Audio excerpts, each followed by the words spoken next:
Hey there, this is Tennyson E Stead coming to you with another 8-sided blog. I'm the writer and director of our upcoming film Quantum Theory. I'm one of the founding members of 8-sided Films.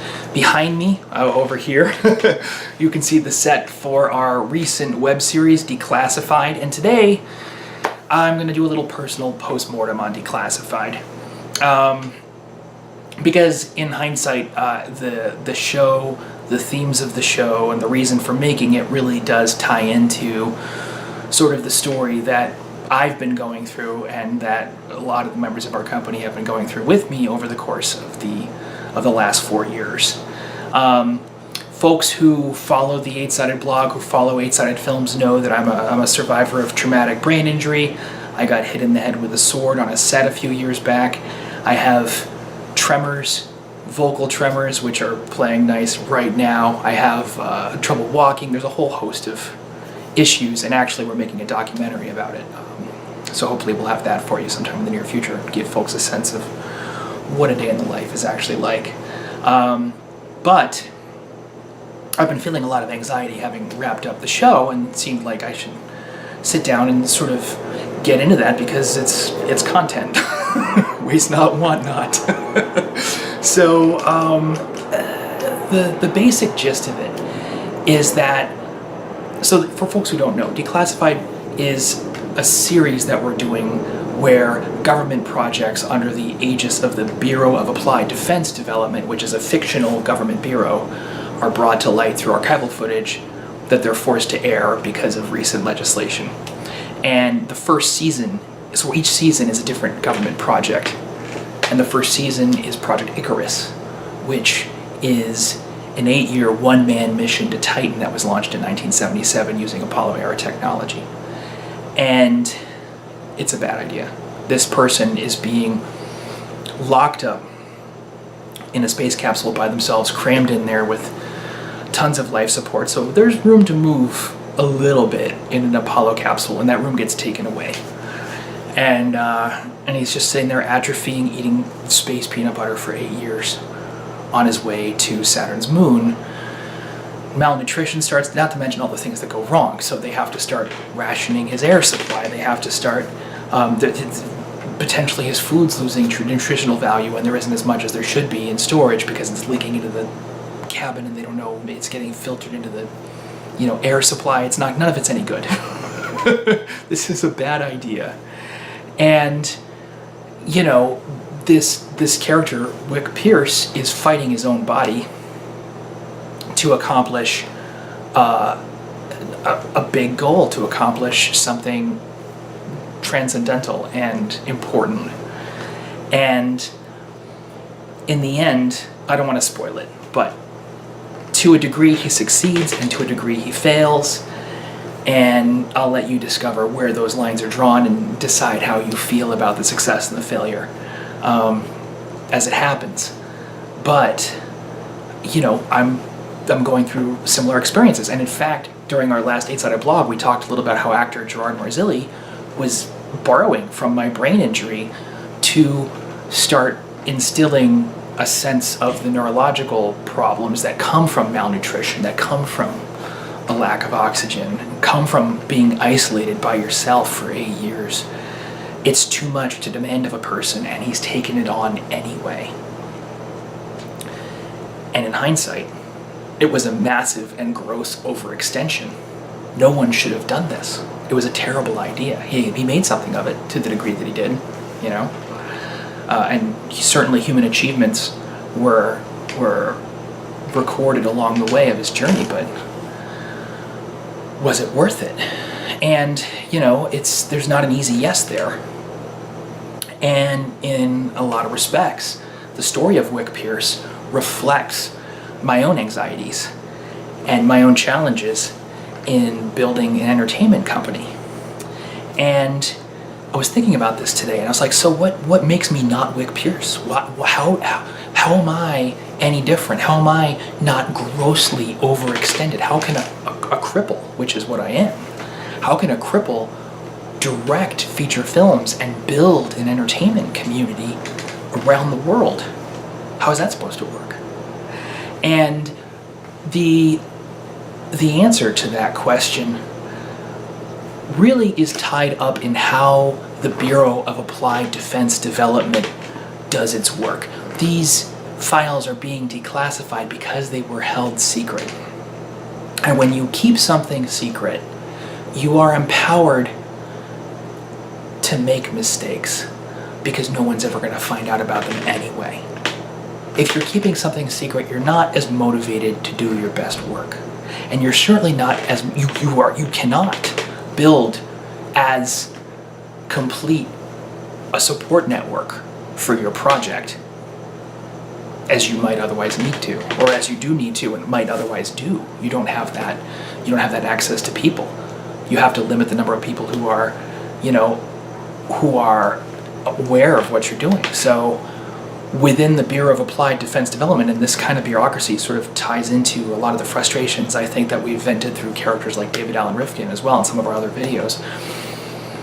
There's this fake it till you make it methodology at work in Project Icarus, where it's like, yeah, we probably can't do this, but let's see if we can, because wouldn't it be cool if we could? Wouldn't it benefit us, and wouldn't it benefit the country if it turns out we're capable of this? And they sent a guy into space for 8 years with only the kind of preparation that sort of thinking empowers you to undertake. And it doesn't work. It gets people hurt. It's too prevalent in Hollywood as it is. Ultimately, I'm a big believer in preparation, and I'm a big believer in identifying risks and addressing them. And when you're faking it till you make it, what you're really saying is, oh, I'm not going to worry about these risks because this probably isn't going to work. I'm not going to worry about this thing going wrong and that thing going wrong because we're very likely to fall apart before we even get to the point where those things are issues. So people don't do the work. And they don't do the work of building the infrastructure and building the support network to address those problems as a matter of course as they come up, because right now they're just trying to create the image of success. They're just trying to give you the appearance that something's happening. And then maybe maintaining that appearance long enough will make something happen. Well, it turns out that in the show, Wick's character, his sense of self is strong enough to overcome at least a number of those hurdles and make something happen, even in the face of that lack of preparation, and that's noble and that's good. But is it necessary? No. Had the resources been provided up front and had the mission to Titan been given the attention and the time and the circumspection, and then ultimately the resources that such a mission would demand, then probably Wick's lot would have been it would have been more favorable. And the response that you would get from an organization like the Bureau of Applied Defense Development is, well, it's so expensive. Who would cut the check? We had to cut a few corners and we had to do things on the sly, because if people found out that we were doing something this ambitious, they would just ignore us and we'd never find the funding. So we had to find ways of doing it more cheaply. We had to find ways of doing it, more on the sly, and we had to get away with a few things in order to make this magnificent thing happen. And yeah, a few people got hurt, but weren't the results worth it? And what those people don't understand is that if you put the time in and you put the labor in to create a superstructure supportive of all of those resources, if you're handling all of those problems and you foresee all of those problems and you're building systems to manage all of those problems, then the money comes to you not in some spiritual sense, but because there's a place for it where it's being well managed. Money wants to turn into results. That's money's job. Money wants to become more money. That's what everybody spends money for.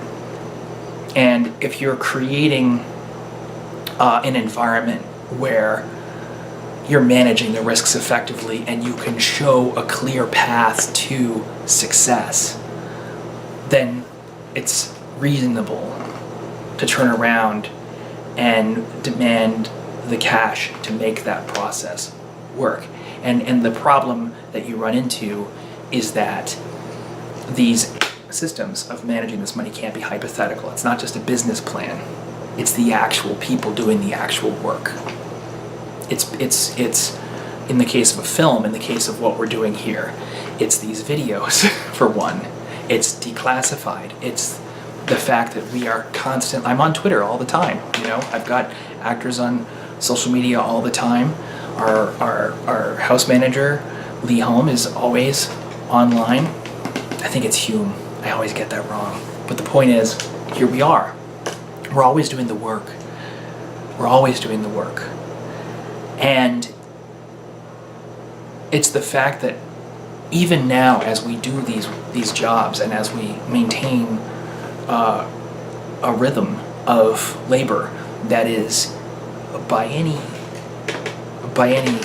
standard monumental, we're aware that as money comes in, as our feature films go into production, the demand on our time is going to grow.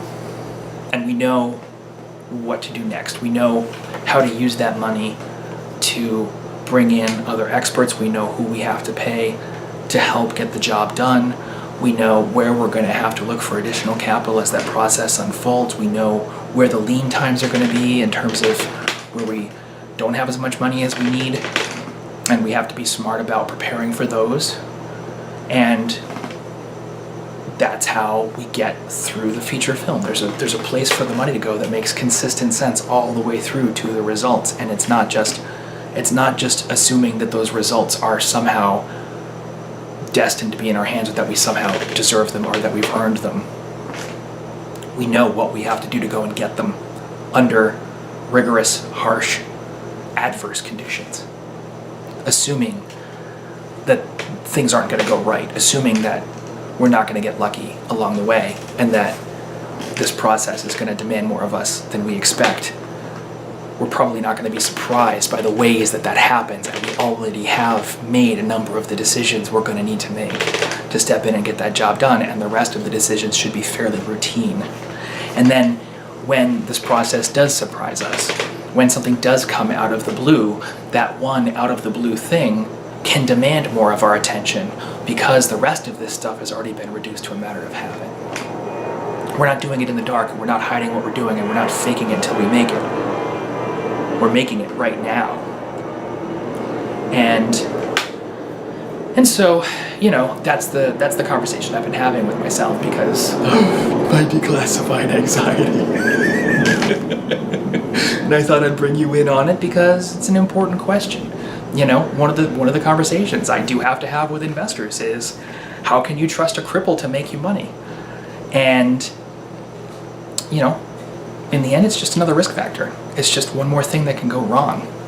And in light of the fact that the degree to which it can be wrong is very carefully managed and anticipated, and in light of the fact that so much of the other work that we're doing has been reduced to a matter of routine, I'm able to turn around and show people, look, here's something that works better,